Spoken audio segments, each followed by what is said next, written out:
W comme web. Le CV est un outil de communication contraint. Vous pouvez y ajouter des liens vers votre profil LinkedIn ou autre, de façon à ce que le recruteur clique dessus. Mais assurez-vous qu'il y trouvera des informations complémentaires. U comme unique. Oui, il vous faudra à chaque fois revisiter votre CV de façon à l'adapter à votre cible. Une analyse de l'offre vous permettra d'ajuster les mots-clés, l'ordre des missions et les résultats à valoriser. Y comme YouTube. On ne pouvait pas ne pas parler du CV vidéo.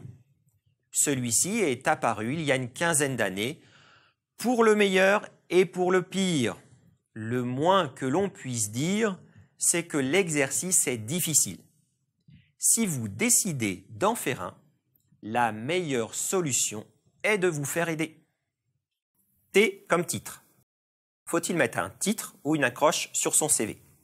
Le titre permettra au recruteur de s'assurer que vous répondez bien à son besoin. L'accroche, quant à elle, vous permettra de mettre en avant vos compétences de façon simple et punchy. Z comme zéro faute. On ne vous le répétera jamais assez. Pas de faute d'orthographe dans votre CV. Alors, relisez-le et faites-le relire. Quel impact? Les fautes peuvent être éliminatoires. Alors, un seul conseil, soyez exigeant. V comme vintage. Vous pouvez faire à la fois un CV sobre et classique tout en étant moderne.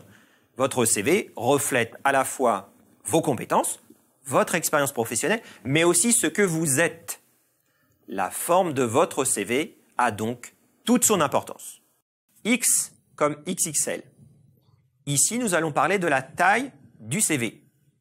Le format idéal d'un CV est un format d'une page. Mais il est bien difficile de respecter cette règle quand on a 25 ans d'expérience professionnelle.